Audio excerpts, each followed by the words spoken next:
Hey guys welcome back. അപ്പോൾ നമ്മുടെ സ്ക്രീനിലും ഗഗനചാരി എത്തിയിട്ടുണ്ട്. ഒരാഴ്ചയ്ക്ക് ശേഷമാണ് നമ്മുടെ സ്ക്രീനിൽ എത്തുന്നത്. പോസിറ്റീവ് റെസ്പോൺസ് പലയിടത്തു നിന്നും കിട്ടിയതുകൊണ്ടാണ് ഗഗനചാരി ഇവിടെയും വന്നത്.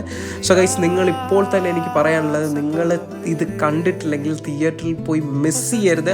അജാതി ഒരു സാധനമാണ് ഇത്. നിങ്ങൾ നാളെ തിയേറ്ററിൽ ഇത് കണ്ടില്ല എന്ന് ഓർത്ത് റിഗ്രറ്റ് ചെയ്യും. അജാതി ഒരു ഐറ്റമാണ് ഞാൻ സ്ക്രീനിൽ കണ്ടത്.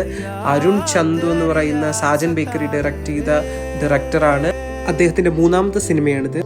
സോ അതൊരു ബിഗ് ട്രാൻസ്ഫോർമേഷൻ എന്ന് തന്നെ പറയാം. അങ്ങനത്തെ ഒരു സാജൻ ബേക്കറിയിൽ നിന്ന് ഇങ്ങനെ ഒരു സിനിമയിലേക്ക് വരാൻ പറ്റിയത് ഗഗനചാരി. ഇത് മലയാളത്തിലൊരു എന്താ പറയുക, തിയേറ്ററിൽ ആൾക്കാർ കുറവായിരുന്നു ഗൈസ്. കൽക്കി എന്നൊരു സിനിമയ്ക്ക് ആൾക്കാർ കൂടുതൽ പോയതുകൊണ്ട് തിയേറ്ററിൽ ആൾക്കാർ കുറവായിരുന്നു. പക്ഷേ നിങ്ങൾ ജസ്റ്റ് ഇതൊരു സയൻസ് ഫിക്ഷൻ മൂവിയാണ്. നിങ്ങൾ മിസ് ചെയ്യരുത്. തിയേറ്ററിൽ തന്നെ പോയി കാണണം. ഒരുപാട് ചിരിക്കാനുണ്ടായിരുന്ന ഒരു ഗംഭീര മലയാള പരീക്ഷണ ചിത്രമാണ് നിങ്ങളിപ്പോൾ കണ്ടുകൊണ്ടിരിക്കുന്നത്. And hats